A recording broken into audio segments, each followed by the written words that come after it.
샬롬. 오늘은 너희는 거룩하라는 말씀을 가지고 함께 하나님 앞에 예배하겠습니다.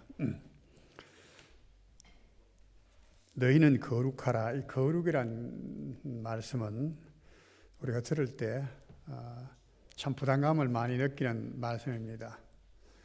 안 그래도 사람은 태어날 때부터 이 거룩 또는 온전, 완전 어떻게 부르기도 합니다.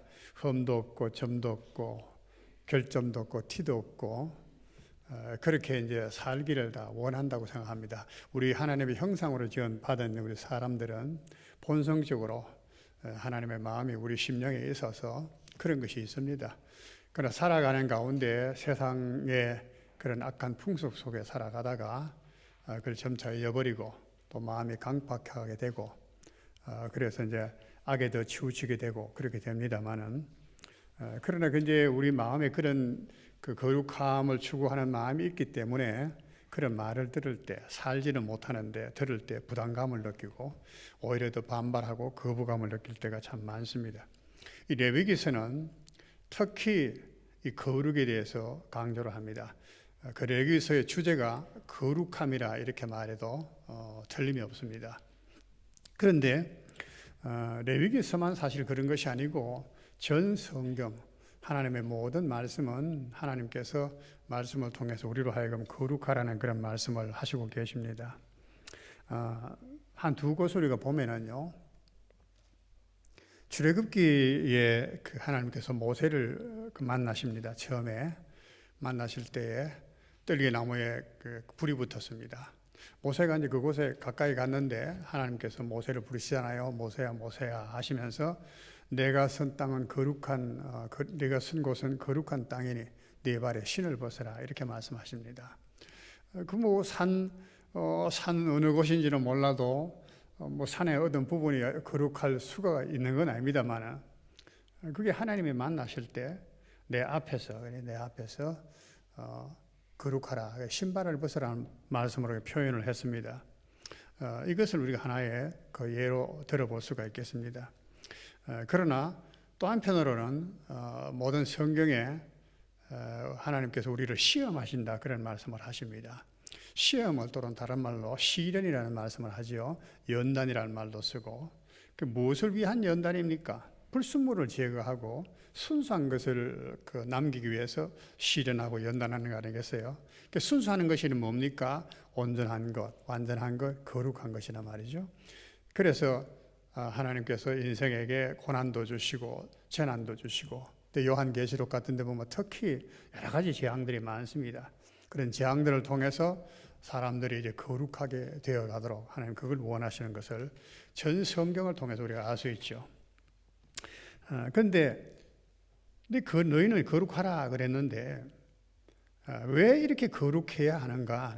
거룩해야 하는가? 이제 우리 그 부분을 또 이렇게 잠깐 살펴보면은 오늘 말씀의 그 뜻을 말하고 있습니다. 2절에 보니까 너희는 거룩하라 하시고 이는 나 여호와 너희 하나님이 거룩함이니라 이렇게 말씀하셨습니다.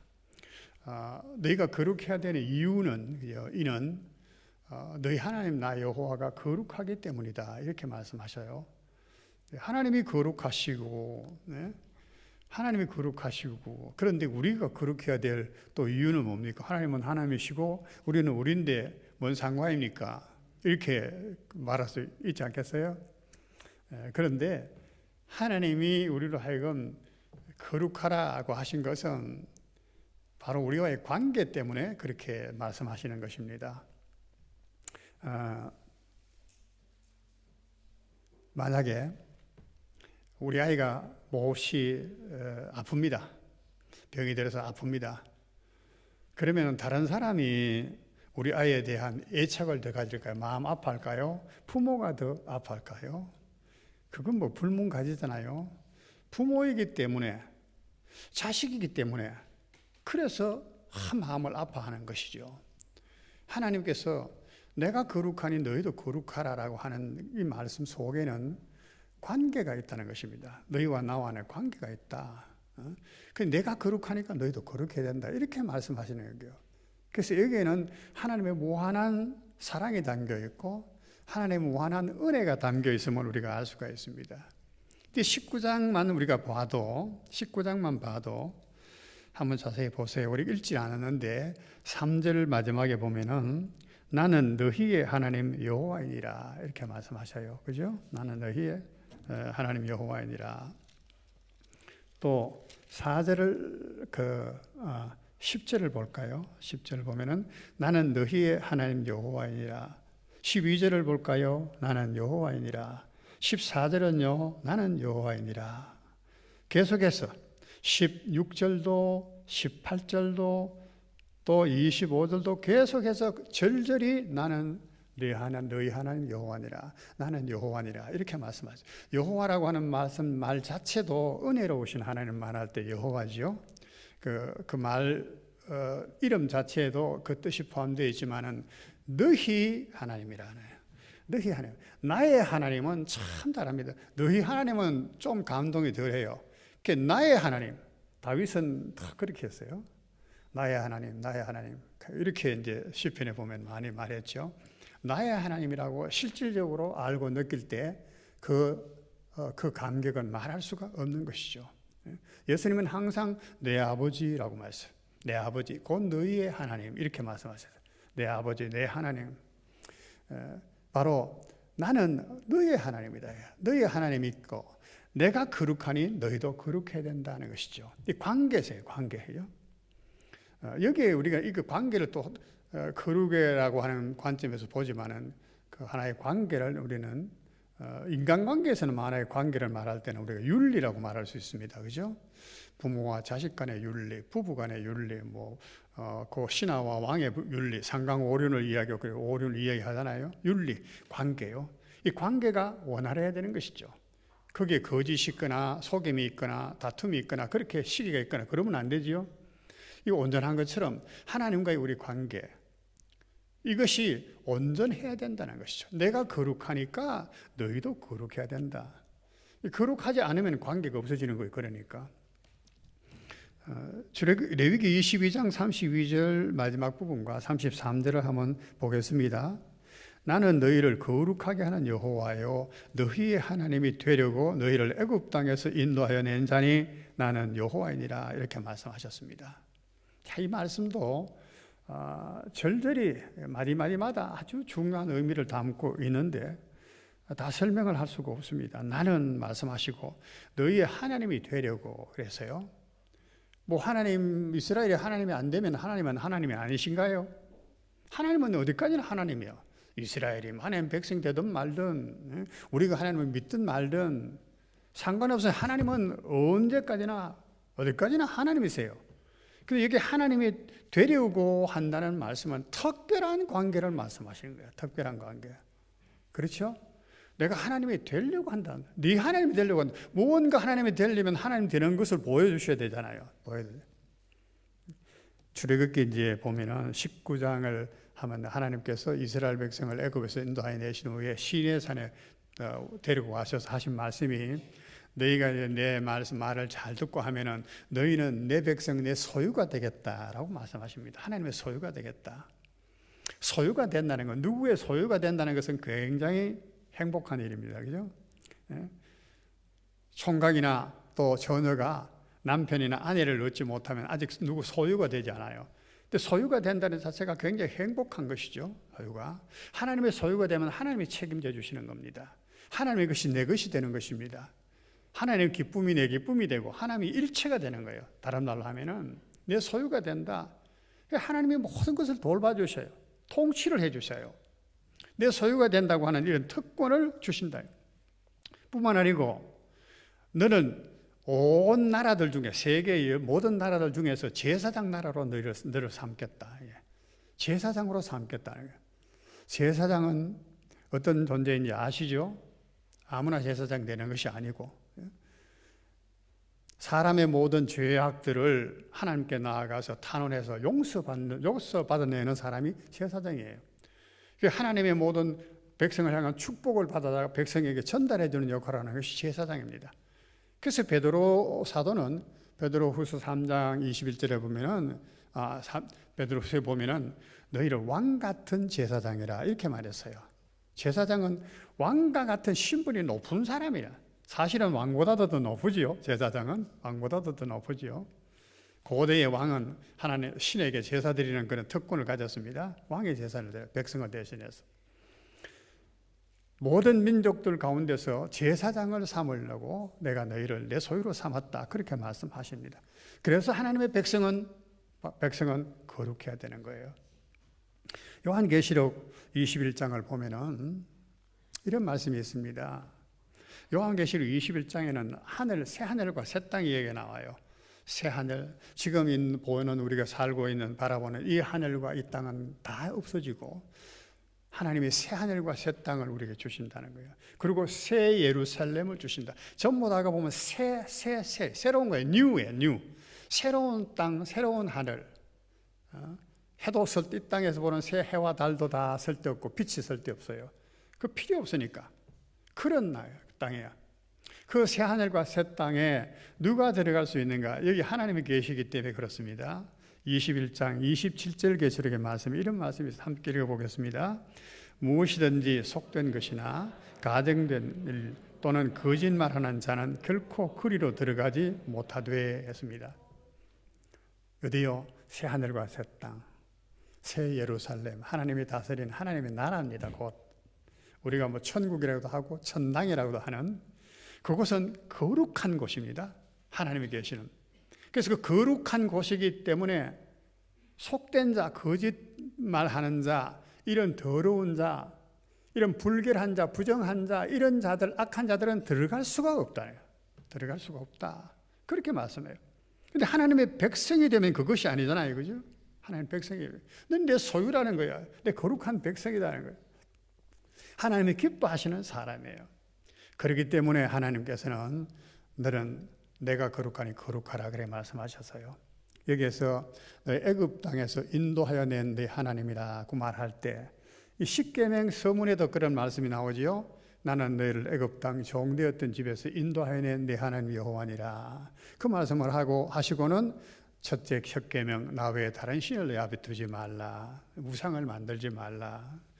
안식일을 거룩하게 일하, 부모를 공경하라, 살인하지 말라, 간음하지 말라, 도적질하지 말라. 쭉 말씀하잖아요. 제일 먼저 나오는 말씀이 뭐냐면 나는 너를 애굽 땅 종되었던 집에서 인도해 낸 사람이다. 하나님이다. 애굽 땅에서 인도해 냈다는 말은 참 의미가 깊습니다. 항상 그런 말씀을 많이 하시는데 애굽 땅이 어떤 땅입니까? 죄악의 땅입니다. 죄악의 땅. 부정한 땅입니다. 죽음의 땅이고, 그래서 하나님 백성이 크게 매여서 종사해야 하고 노예 생활하는 죄 중에 매여 사는 인생을 바로 애굽 땅이 이스라엘로 표현한 것입니다.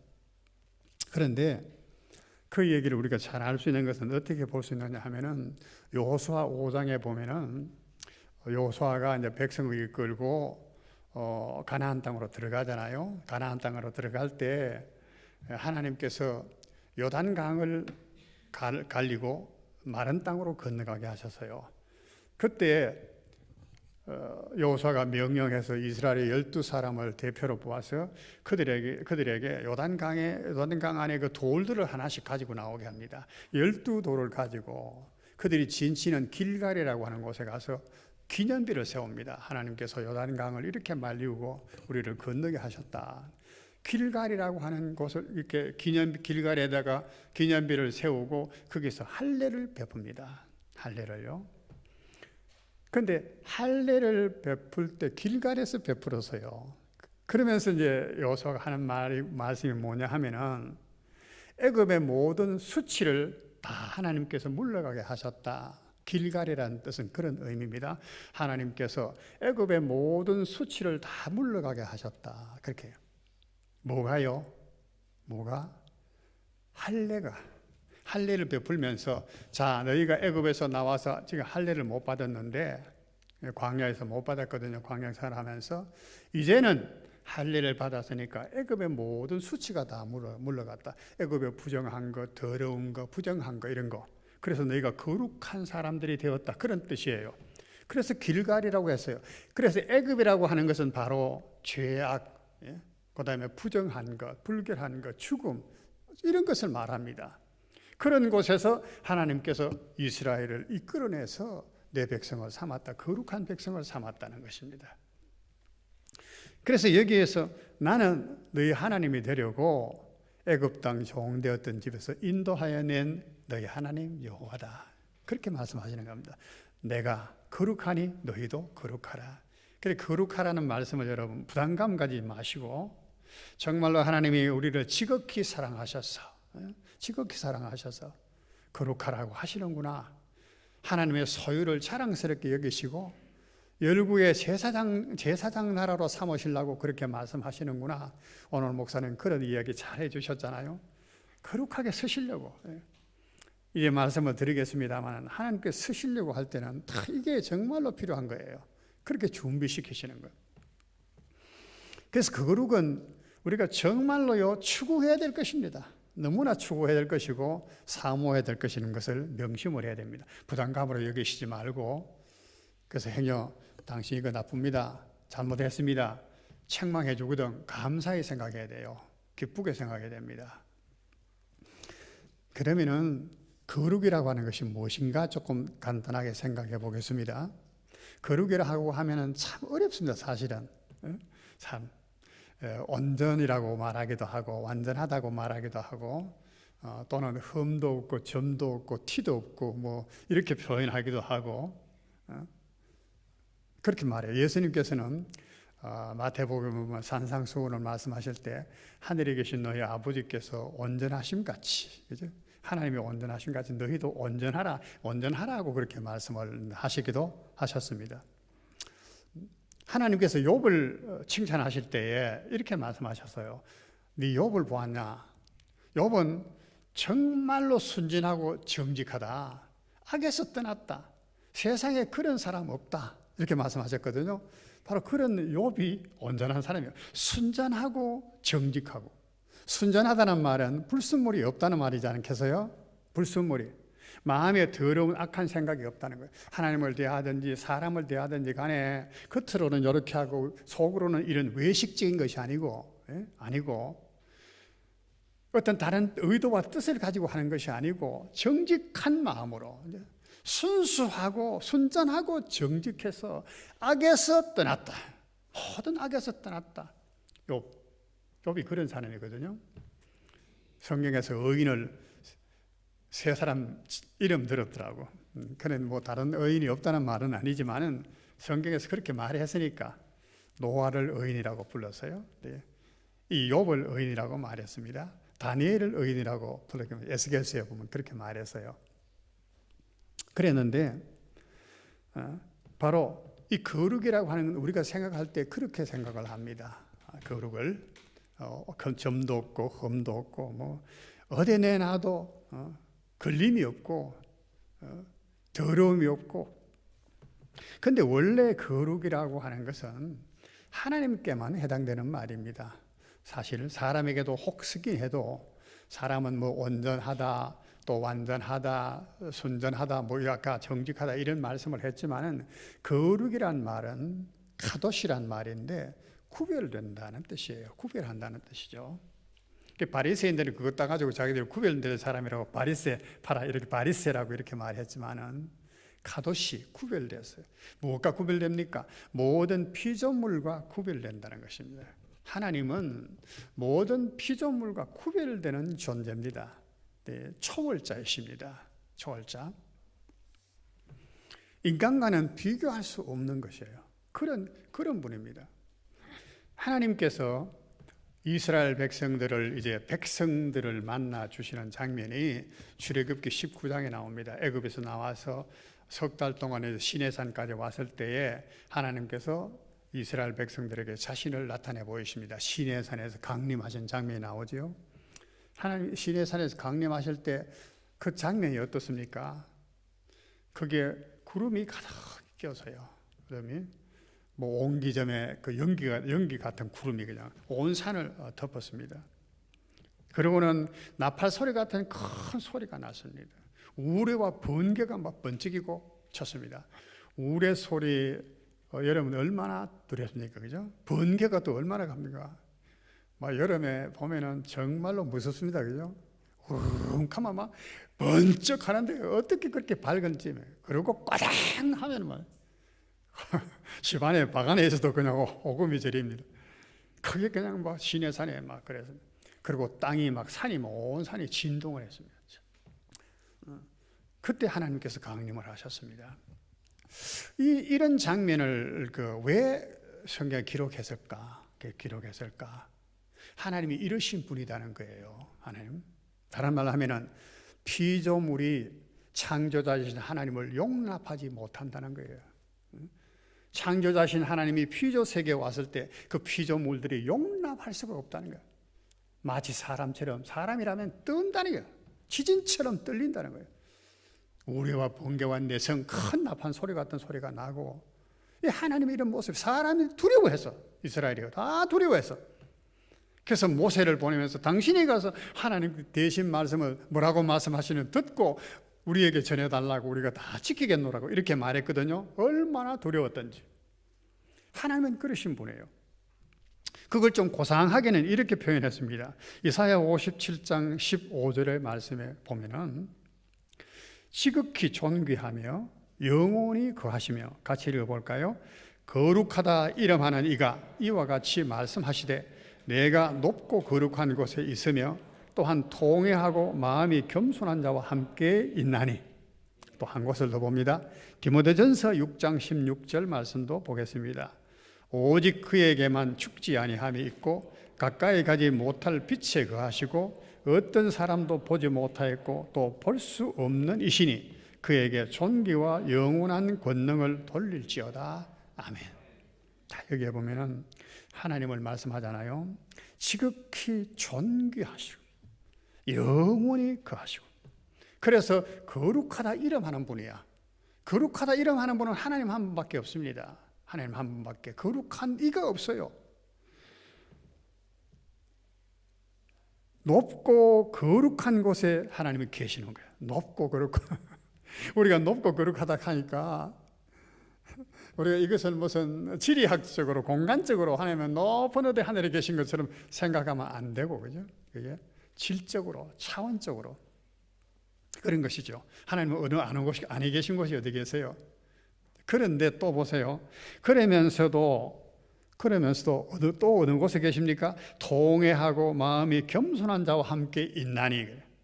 통회한다는 뭘 통회합니까? 죄를 통회하는 거예요. 죄를 막 뉘우치고 가슴 아파하며 회개하는 거 통회라고 하잖아요. 통회하는 자, 다른 말로 하면 죄인들과 함께 하신다는 말이에요. 통회하는 자들은 죄인들이에요. 죄인들과 함께하는 그 거룩하신 분이 죄인들과 함께 하시는 이것이 또한 거룩이라. 양면이죠. 사람이 거하지 못할 빛에 거하셔.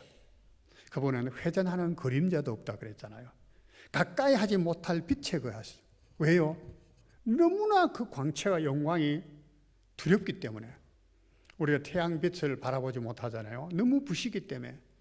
근데 하나님은 그 태양도 하나님이 지으신 분이에요. 그 하나님은 우리가 보기를 원하는 사람들이 많은데 보면 죽어. 그 영광 때문에, 그 거룩함 때문에. 그분이 하나님이시다 이게. 그래서 아무도 보지도 못하고 볼 수도 없어. 그러면 하나님은 어떻게 믿습니까? 믿게 돼 있어. 믿을 수 있어요. 이게. 하나님 한 번 보여주시면 보면 죽어요. 영광을 보면 죽습니다. 견딜 수가 없어. 우리가 감당을 못해. 그분이 하나님이시다라고 말씀하죠. 그래서 우리는 진실로 거룩할 수가 없습니다. 하나님이 너희를 거룩하라 하시지만은 인간적으로 말할 때 온전하고 또 흠과 겸이 없고 거짓이 없게 살아난 그런 말씀이지. 하나님처럼 되는 것은 결코 아니에요. 그러나 우리가 거룩할 수가 있어요. 온전하고. 하나님께서 온전하심처럼 너희도 온전하라. 예수님 그렇게 말씀하셨어요. 우리가 또 될 수가 있습니다. 그런데 이 하나님이 계시는 하나님의 소유가 되고 하나님의 나라에 우리가 함께 할 수 있는 이런 기회를 얻었음에도 불구하고 우리가 거룩하지 못하니까 그걸 누릴 수가 없는 것입니다. 누릴 수가. 만약에 오늘 우리가 거룩했다면은 세상에 아마 이러지 않았을 거예요. 대한민국에. 특히 우리 대한민국에는 예수 믿는 사람이 뭐 5분의 1이 넘는다고 하잖아요. 1000만이 넘는다고 해요. 벌써 믿는다는 이름을 가진 사람, 거룩한 사람이 그만큼 많으면 세상 바뀌어졌지 벌써. 누가 그렇게 말하더라고. 바닷물이 쉬지 않는 것은 염분이 7%가 있기 때문에, 염분 때문에 7%만 염분이 있어도 물이 안 썩는 거야. 그런데 10%가 넘는 그리스도인이 지금 대한민국에 사는데 왜 이 나라가 일어나요? 예수 믿는 사람이 전부 다 엉터리로 살기 때문에. 하나님을 믿는다고 하지만 욕심을 따라 살고 정욕을 따라 모든 것을 행하고, 그러니까 그런 위정자를 뽑고, 그러니까 그렇게 가는 거예요. 누구 보고 말할 게 없습니다. 오늘 우리가 회개를 해야 되니 거룩하지 않으면 안 돼. 거룩해. 제사장 나라로 하나님께 삼겠다고 그렇게 말씀하시는데 깊이 생각해야 되는 거예요. 그런데도 하나님은 너희는 거룩하라 그랬어요. 거룩할 수 없는 우리를 거룩하라 할 수 있나요? 할 수 있으니까 그렇게 말씀합니다. 어떻게 거룩할 수가 있겠는가? 이게 우리 핵심이에요. 어떻게 우리가 거룩하게 되느냐? 레위기서가 바로 그것을 말씀해 주시는 겁니다. 자, 다시 한번 레위기서 20장 8절 말씀을 읽어보겠습니다. 뒷부분은 다시 반복되는 말씀이지만 앞부분의 말씀에 보면은 함께 읽어볼까요? 너희는 내 규례를 지켜 행하라. 나는 너희를 거룩하게 하는 여호와니라. 자, 여기 보십시오. 아까도 읽었지만은 하나님은 어떠신 분이라고 합니까? 너희를 거룩하게 하는 분이라 그랬잖아요. 애굽 땅 종되었던 집에서 인도하여 내신 하나님입니다. 요단강을 갈라서 거룩하게 하신 분이 하나님이십니다. 그러니까 너희를 거룩하게 한다는 거예요. 누가요? 하나님이. 이게 참 우리는 자꾸 이걸 맞들여요. 우리가 막 거룩하게 하려고 율법적으로 그게 막 부담이 되고 억압이 되고 예수 믿는 게 너무 힘드는 거야. 교회 가면 뭐 하지 마라. 여기도 보면 그런 말씀이 많습니다. Do not 계속해서 나와. 영어로 보면 우리 잘 안 보이죠. 하지 말라. 그러고는 keep 지켜라. 말씀이 계속 나와요. 하지 마라. 지켜라. 너무나 힘든 거예요. 무거운 짐이라고 이스라엘 백성을 여겼으니까. 그래서 예수님은 수고하고 무거운 짐진 자들아 다 내게로 오라. 그들이 율법의 짐을 지고 있어요. 인생의 어떤 살이 때문에 짐을 진 게 아니고 율법이 너무나 무거운 거예요. 하나님의 말씀대로 살아간다는 게 너무나 힘든 거예요. 네, 너무나 힘든 거예요. 바른 신앙을 가지지 못하면, 하나님의 의도를 모르면 우리 신앙생활이 이렇게 무거워집니다. 예수 믿으면서도.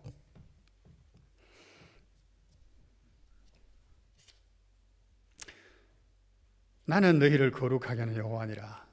이 말씀이 오늘 19장에만 있는 것이 아니고 11장 45절에도 또 19장 36절에도 있고 22장 아까 읽었던 말씀에도 있고, 나는 너희를 거룩하게 하는 여호와니라. 여호와. 잊지 마시기 바랍니다. 하나님이 우리를 거룩하게 하시는 것이죠. 하나님이. 그런데 어떻게 거룩하게 하시는가? 너희는 내 규례를 지켜 행하라. 내 규례를 지켜 행하라. 하나님의 규례라는 말씀은 법도라고 하기도 하고 말씀이라고 하기도 하고 율법이라고 하고 시편 119번에 보면 여러 말을 썼죠. 네, 율례라고 말하기도 하고 다른 말씀을 많이 썼습니다. 오늘 이 19장만 보더라도 그 말씀들이 나옵니다. 자, 한번 보면은 3절 말씀해 보니까 19장 3절, 여러 장을 넘기려면 찾기가 시간이 걸리니까 여기 가까이 있는 죄를 말씀드리는 거예요. 3절에 보면은 너희 각 사람은 부모를 경외하고 안식일을 지켜라. 부모를 거룩 경외하고 안식일을 지키라. 어디에 있는 말씀입니까? 십계명의 말씀이에요. 십계명의 말씀은 조금 풀어서 설명을 해도 다 십계명 안에 있는 말씀입니다. 4절 말씀 볼까요? 4절 말씀, 너희는 헛된 것들을 향하지 말고 너희를 위하여 신상들을 부어 만들지 말라. 이 뭐지요? 우상을 만들지 말라. 그 말씀 아니겠어요? 아닙니까? 이제 또 그 11절에 보면은 너희는 뭐라고요? 도적질하지 말라. 또 13절에 보면 내 이웃을 억압하지 말고, 뭐 15절에 보면 재판할 때 불의를 행하지 말고. 요즘 우리 사법권이 많이 귀담아 들어야 되는 얘기인데 그런데 또 9절 말씀에 보면은 너희는 땅에서 곡식을 거둘 때에 너희 반 모퉁이까지 다 거두지 말고 내 떨어진 이삭도 줍지 말며. 무슨 말씀이지요? 무슨 말씀이지요? 사랑을 베풀고 긍휼을 베풀라는 말이죠. 가난한 사람들을 위해서. 하나님의 그 율법 중에는 사랑, 긍휼이라는 것이 여전히 포함되어 있는 것입니다. 네? 이런 것들이 있어, 이런 계명이 있습니다. 그런가 하면은 레위기에서 진짜 중요한 것은 뭐냐면 제사입니다. 1장부터 그 10장까지가 제사와 제사장에 대한 이야기인데 하나님 앞에 제사를 드리라는 거예요. 그런데 어떤 제사가 있느냐? 더듬어 볼까요? 번제,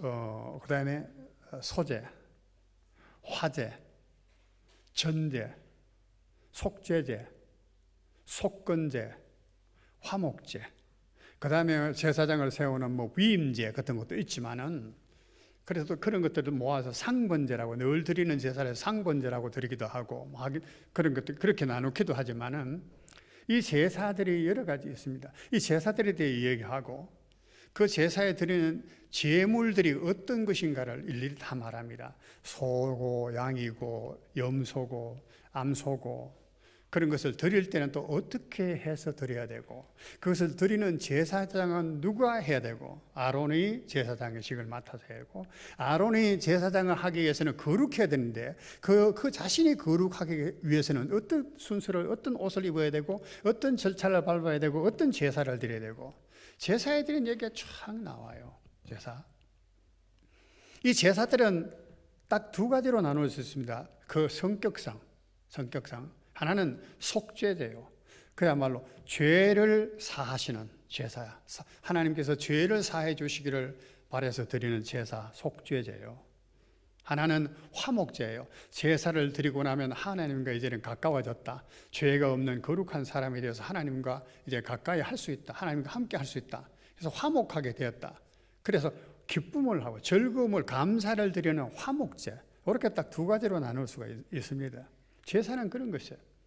다른 말로 하면 내 규례를 지켜서 행하라. 바로 이것이에요.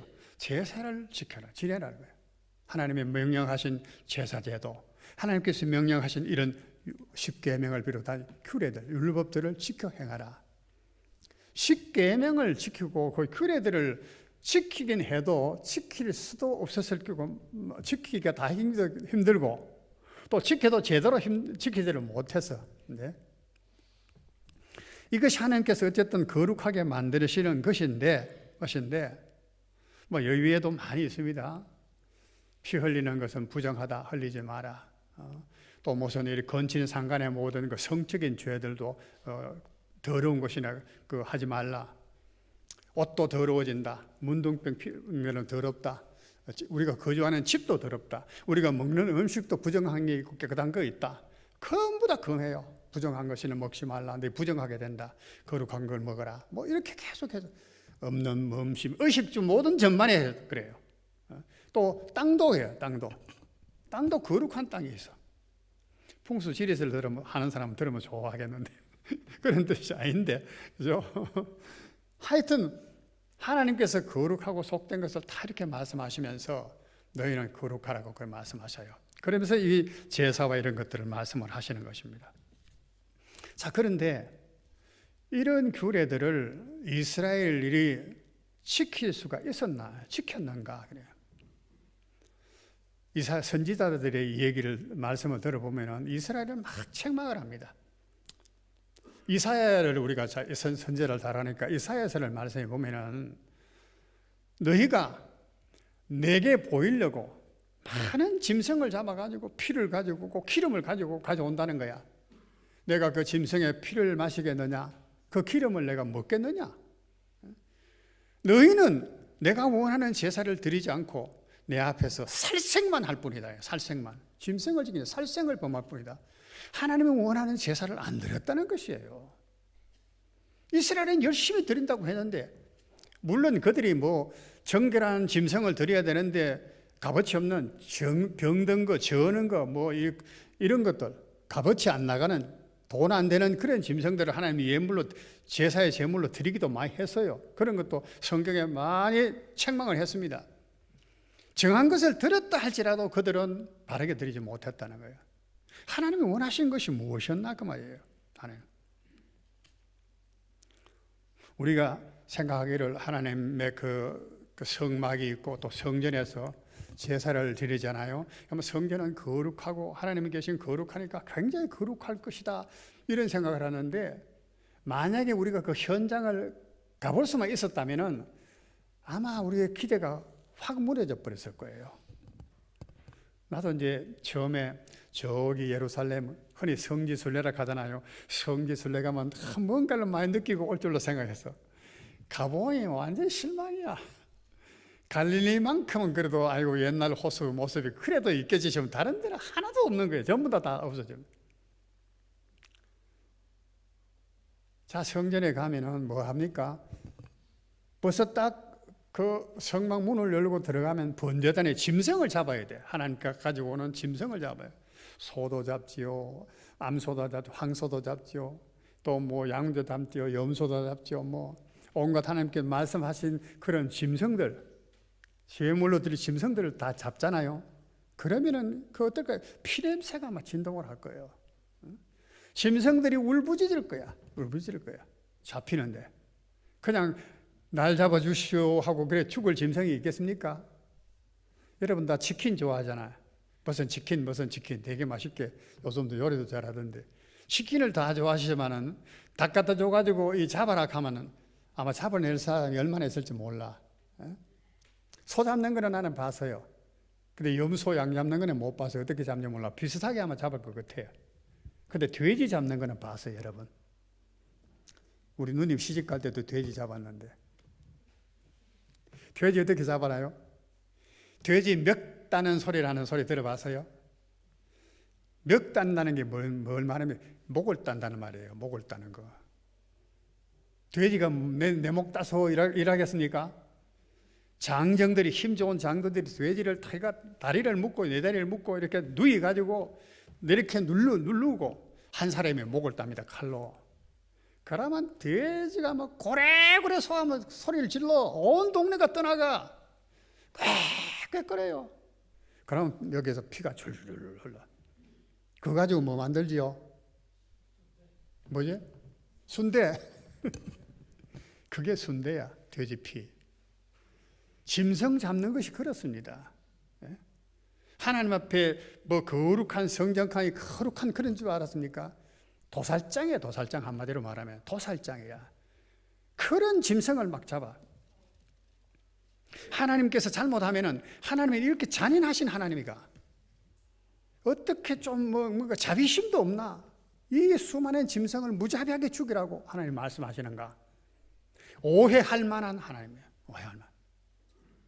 그런데 그들이 하나님의 본심을 모르는 거예요. 그것이 무엇을 의미하는지를, 왜 하나님께서 그것을 말씀하셨는지를 그걸 모르는 겁니다. 신약 성경 히브리서를 보면은 이 구약의 이런 제사에 대해서 설명을 해 주십니다. 그래서 히브리서를 여러분 잘 읽어서 구약의 의미가 뭔지를 알아야 돼요. 이렇게 제사장에 대한 이야기 나옵니다. 모든 제물들에 대한 이야기 나옵니다. 그들이 제사 드리는 그 성전에 대한, 성막에 대한 이야기도 나옵니다. 물두멍 또는 제단, 번제단 이런 이 얘기들이 전부 다 나오면서 하는 말씀이 이것들은 다 비유라 그랬어요. 이것들은 다 비유라. 이것들은 모형이라. 이것들은 예표라. 그 말씀들이 뭡니까? 참된 것이 아니라는 거예요. 비유로 가르쳐 준 거예요. 비유라는 말을 설명을 하죠. 아시지 않겠어요? 무엇을 알기 좋게, 알아듣기 쉽게, 이해하기 쉽게 뭔가 대신해서 보여주는 것이 비유예요. 늘 말하듯이 사과 하나 이렇게 해놔놓고 뭐지 사과입니다. 요거 하나 몇 개야? 한 개, 요거 한 개, 요거 더하면 몇 개야? 2개. 그래서 나중에 1 더하기 1은 2다 이렇게. 2학년, 3학년 돼가지고 사과 한 개 놓고 사과 한 거, 이게 이렇게 안 하잖아요. 그때는 1 더하기 1, 1이 무엇인지 몰라도 하여튼 2가 된다는 걸 이해가 되죠. 그와 같이 비유야. 이것들은 무엇에 대한 비유야? 하나님께서 그의 독생자 그리스도를 인류의 죄를 위해서 이와 같이 속죄 제물로 죽이실 것을 보여주신 것입니다. 보여주신 것. 그래서 예수님을 보고 보라, 세상 죄를 지고 가는 하나님의 어린 양이라 그랬어요. 어린 양은 희생 제물이 되는 양입니다. 죄를 속하기 위해서 하나님께 바치는 제물이 양이야. 대표적인 게 양이라. 그래서 어린 양이라 그래서 세상 죄를 지고 가는, 우리 죄를 지고 가는 하나님의 어린 양이다. 하나님께서 이렇게 해서 무자비한 짐승의 그 울부짖음, 죽음, 그런 피 흘림, 그걸 보여주시면서 죄는 이와 같이 죽는다. 거룩하지 못한 것을 이렇게 하나님께서 멸하신다, 심판하신다는 것을 단연히 보여주신 거예요. 두렵고 떨리게 만드신 거예요.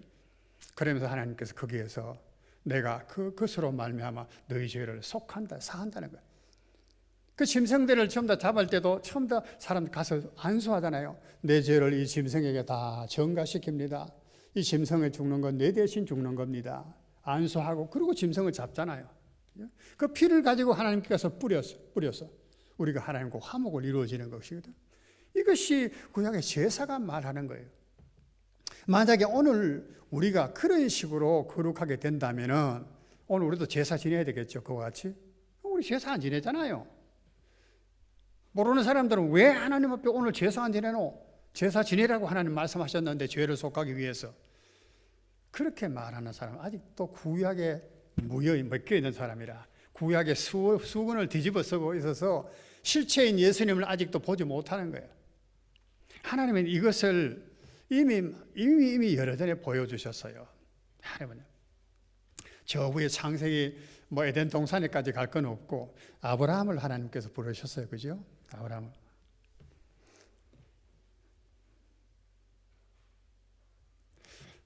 나는 항상 설교가 길어서 오후에 또 그 모임이 있던데 빨리 끝낼게요. 근데 아브라함을 17장에 보면 99세 때 하나님이 이렇게 나타나셔서 갈대우로 떠나라 그렇게 말씀하시고 하셨지만은 결정적인 순간은 17장입니다. 아브라함에게 나타나셔서 99세 때 무슨 일이 있죠? 99세 때 아브라함의 생애 99세 때 어떤 일이 벌어질까요? 중요한 사건이 벌어지는데 99세 때는 아니지만 100세 때 이삭을 낳아. 그러니까 99세 때 이제 이삭이 태어난다라는 것을 말씀해 주시는 겁니다. 아브라함에게 오셔서 하나님께서 너는 내 앞에서 행하여 완전하라. 그때 말씀하신 것이 완전하라 말씀하세요. 거룩하라는 말씀이 어떻게 말하는? 내 앞에서 완전하라. 그러니까 그러면서 내가 네 후손들을 내 백성 삼겠다. 내 백성 삼겠다. 네 후손과 언약을 맺어서 번성하도록 만들겠다. 세계 모든 민족들이 복을 얻도록 하겠다. 이렇게 말씀하셨어요. 아브라함이 하나님 앞에 납작 엎드렸어. 하나님께서 말씀을 하셔서 네가 내 이 약속을 믿거든 할례를 받으라. 할례를 받으라. 할례 얘기를 해요. 네가 하나님을 내가 이렇게 말했는데 믿느냐? 그러면 할례를 받으라. 할례. 할례가 굉장히 중요한 의미가 되는 거예요. 또 할례에 대한 얘기가 나와야 되는데 그 설명할 수는 없어. 그건 할례가 중요하다는 얘기만 제가 할게요. 모세 얘기를 했나요? 모세가 하나님께 이제 시내산에 하나님 만났습니다. 애굽에 가서 내 백성을 이끌어내라. 애굽으로 가는 길에 하나님께서 모세를 죽이려고 해요. 이유도 없이. 성경에는 이유도 없어. 길에서 만나서 모세를 죽이려고 그래가지고 십보라 아내가 깜짝 놀래가지고 두 아들을 할례를 베풀었어. 그래가지고 그 벤 양피 할례가 뭔지 알지요? 생식계 껍질을 이렇게 까는 거예요. 요즘 말하면 그 뭡니까 그거? 갑자기 또 생각 안 날 때가 있습니다. 그래 그런 거. 그래가지고 모세한테 떠님에서 당신은 피난편입니다. 이랬더니만은 하나님께서 모세를 낳아주었어. 그 모세가 애굽으로 갔어요. 애굽에 가서 지금 큰 일을 지금 하려고 가는 길이에요. 그런데 할례를 안 받았다고 그랬던 것 같아요. 아브라함에게도 지금 그 일을 하는 거예요. 내가 이제 네 아들 백세의 아들을 주려고 한다. 그리고 큰 약속을 주시면서 복을 내리고 그를 통해서 큰 일을 하려고 한다. 네가 믿느냐? 할례를 받아라. 여호수아가 요단강을 건너서 이제 가나안 땅에 서서 가나안 땅을 정복하고 막 해나가잖아요. 그때 명령 멍한 것이 뭐냐 하면은 성결하라, 옷을 빠고 몸을 깨끗이 하고 그리 하라. 그 하심과 동시에 할례를 베풀게 했습니다. 할례. 이 할례는 결국 신약시대 세례라고 말할 수 있어요. 예수님도 보면은 30세 동안 그 사생활을 하시고 우리 그리 말하자면 공생애를 시작하시는데 공적인 이제 사역을 시작하실 때에 제일 먼저 하신 것이 뭡니까? 세례입니다. 세례를 받으시고 그때부터 광야로 가서 시험을 받으시고 회개하라 천국이 가까우니라 복음을 전파하시기 시작하시거든요. 모든 일의 시작이 보면은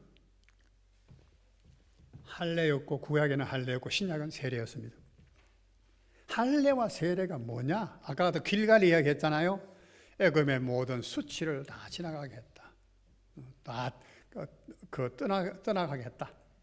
물러가게 했다. 다른 말 정결하게 한다. 그런 얘기예요. 우리가 세례를 받는 거 지금 물로 이렇게 세례를 이렇게 주지만 원래는 물에 들어갑니다. 그죠? 요단강에 들어가서 푹 담겼다가 나와요. 물에 푹 담긴다는 말은 죽었다 그 말이에요. 물에 들어가서 못 삽니다. 잠깐 했다가 그렇지 실제로는 죽는다는 뜻이에요. 노아 홍수 때 홍수 그것도 세례라고 설명을 했습니다. 베드로 사도는 노아의 시대 노아가 세례를 받아 그 가운데 물 가운데 다시 타서 살아난 거예요. 자, 이 세례는 우리의 옛 성품, 옛 부정한 것, 더러운 것, 죄악들 태어날 때부터 죄악된 그것들을 다 씻는다는 거야. 깨끗하게 씻는다는 뜻이 아니고 사실은 뿌린다는 말인데 그때부터 우리가 양심이 깨어나요. 아브라함이 이렇게 할례를 받았어요. 이삭을 할례를 받아서. 그래서 하나님이 나중에 이삭이 10살 됐을 때 모리아산에서 네 아들 네 독자 네 사랑하는 아들 이삭을 내게 번제로 드리라 했을 때 순종을 했습니다. 순종할 수 있었어. 왜 그러냐 하면은 이미 아브라함은 할례를 베풀 때 그것을 알았어요. 할례는 원칙적으로 말하면 하나님의 뜻은요 생식기 자체를 자르는 거예요. 생식기 자체를. 생식기가 왜 중요하지요? 거기서부터 생명이 나온단 말이에요. 거기 자식을 낳잖아요. 그렇잖아요. 여인과 동침을 해서 그래서 자식이 생산되다. 생명이 탄생하는 게 생식기야. 생식기. 그런데 이것은 인간의 범죄로 말미암아 모든 부정한 죄인들이 태어난 거예요. 그걸 자르는 거야. 그런데 그거 표시로 그저 껍질만 벗기는 거죠. 껍질만 딱 자르게 했지. 실제로는 생식기 자체를 자르는 거예요. 그 말은 죽는다 그 말. 이미 생명으로 죽었다 그래요. 네가 나를 믿거든 죽어라. 네 자신을 죽여라. 아브라함은 그렇게 할례를 받았어요. 그래서 독자 이삭을 하나님께 달라고 할 때도 드린 거예요. 하나님께서 살리실 거죠. 하나님께서 살리실 거예요. 우리가 거룩하게 된다는 것은 하나님이 거룩하게 하시는데 거룩하게 어떻게 하시는가? 할례와 같은 거예요. 할례와. 내가 내 아들 독자를 이와 같이 아브라함이 그 독자를 드린 것처럼 인류를 위해서 이렇게 속죄 제물로 모리아 산에서 내가 희생하리라. 우리가 그것을 받아들인 게 믿음. 받아들여. 그리고 그 예수님과 함께 연합하는 거예요. 나도 아브라함처럼 그렇게 믿습니다 하고 나 자신을 죽는 거야. 세례는 그래서 로마서 6장에 보면은 죽는다는 의미가 있고 연합한다는 의미가 있어. 내가 죽고 예수님과 연합한다. 하나가 된다. 그런 뜻이에요. 참 세례를 받으면 그렇습니다. 참 세례를. 하나님이 내가 너희를 거룩하게 한다는 말은 거룩은 하나님께만 있는 거예요. 우리가 절대 거룩할 수가 없어요. 어떤 종교에는 무슨 이렇게 금욕을 하고 또는 고행을 하고 뭐 이렇게 묵상을 하고 참선을 하고 뭐 이래 가지고 거룩을 거룩하게 되겠다고, 온전하게 되겠다고 힘쓰잖아요. 어느 정도는 될 수 있으리라고 봅니다. 그러나 근본적으로는 안 되는 거예요. 하나님 보실 때는 아니야. 사람의 눈에는 어느 정도 될는지 몰라도 거룩은 어떻습니까? 하나님께서 거룩하게 하시는 거예요. 하나님께서. 어떻게 해요? 우리가 죽을 때 하나님을 믿고 믿음으로 말하면 죽습니다. 믿지 않으면 못 죽어요. 믿음으로 내 자신을 완전히 부인하는 겁니다. 내 인격을 다 버린다는 말이에요. 내 생각 다 있지만 그것을 하나님 앞에 굴복시킨다는 거예요. 다 굴복시켜요. 하나님께서 나를 만들어 주십시오. 아브라함이 그랬고 모세가 그랬고, 모세가 애굽으로 가면서 그랬습니다. 내가 누구이간데, 모세가 애굽으로 갈 때 출애굽기 3장 11절에 보면 내가 누구이기에 바로에게 가며 이스라엘 자손을 애굽에서 인도하여 내리까. 한번 같이 읽어볼까요? 자막에 떴네. 모세가 하나님께 아뢰되 내가 누구이기에 바로에게 가며 이스라엘 자손을 애굽에서 인도하여 내리까. 이 말을 다른 말로 내가 거룩하게 되리까. 내가 누구이기에 거룩하게 되며, 내가 누구이기에 저 죄악의 도성에 가서 거룩을 외치는 애굽 사람을 인도하여 낼 수 있는 그런 거룩한 데가 되겠습니까? 모세로서는 할 수 없는 거예요. 모세가 할 수 있는 것은 전적으로 순종, 하나님을 신뢰하고 순종하고 복종밖에 없었습니다. 그 모세는 보면 그래서 온전히 복종해요. 백성들이 돌로 치려고 할 때도 엎드려 하나님 앞에 기도했습니다. 자기 아내 십보라가 죽었을 때 그 미디안 여인을 애굽 여인을 아내로 취했어요. 그것 때문에 이방 여인을 아내로 취했다고 막 아론과 미리암이 막 비난을 하고 그랬을 때도 모세는 거기에 한가하지 않았습니다. 하나님 앞에 엎드렸습니다. 얼마나 위대한 모세입니까마는, 그런데도 그런 하나님 앞에 엎드렸습니다. 모세가 홍해를 갈랐습니까? 모세가 반석을 깨뜨려 물을 냈습니까? 모세가 만나를 내렸습니까? 모세가 아니고 모세를 사용하신 하나님이 하신 거예요. 우리가 거룩한 것이 아닙니다. 우리는 하나님 앞에 온전히 믿고 신뢰하고 우리 자신을 내어드리면은 우리를 통해서 하나님께서 역사하시는 거예요. 그게 거룩입니다. 그게 거룩이에요. 위대하게 되든 십자가를 지든 다 그것이 거룩이에요. 하나님 보실 때 거룩이에요. 너희는 거룩하게 되라는 거야. 그래서 하나님께서 너희를 통해서 모든 세상의 제사장 나라가 되도록 하겠다. 하나님 그렇게 하고 싶은 거야. 막 드러내고 자랑하시고 싶은 거야. 근데 우리는 자꾸 우리 고집을 세요. 하나님, 이 사업 잘 되게 해주십시오. 우리 자녀들이 잘 되게 해주십시오. 아들이 우상이고 사업이 우상이고, 그래 보시면 저 자식 망한다고 그렇게 자식 키우면은 아니요. 내 마음대로 자식이 되는 것도 아니고 사업도 내 마음대로 되는 것도 아닙니다. 다 하나님께서 주셔야 되는 거라고. 우리 자신을 하나님께 내어드리는 겁니다. 온전히. 내가 누구간데 할례를 받아라, 세례를 받아라, 네 죽으라, 네 자신을 자꾸 내세우지 마라, 고집 부리지 마라. 하나님은 네보다 크시니라, 높으시니라, 거룩하시니라. 하나님은 너보다 너를 더 사랑하시는 일이라. 그 하나님을 신뢰할 때 우리 하나님께 맡기게 됩니다. 그때 우리는 비로소 거룩이 나타나는 거예요. 내 성질 다 죽습니다요.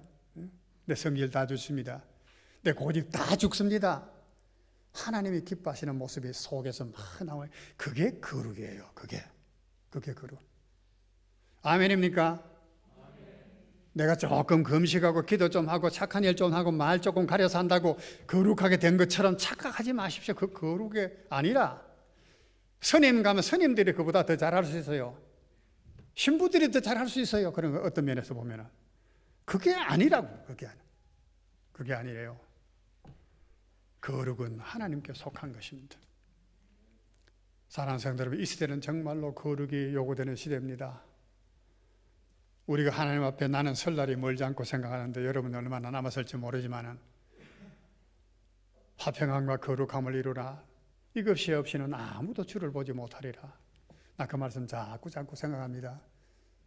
거룩함을 이루어 가십시오. 그러면 하나님께서 우리 안에서 놀라운 일을 시작하십니다. 홍해를 가르고 요단강을 가르시고 뿐만 아니고 백세의 아들도 주시고 다 그러셨잖아요. 그 역사를 이루시려고 너희는 내 앞에 행하여 완전하라, 거룩하라 말씀하십니다. 기쁜 마음으로 복된 말씀으로 이 마음을 기쁘게 마음에 받으시기를 주의 이름으로 축원드립니다. 기도드리겠습니다.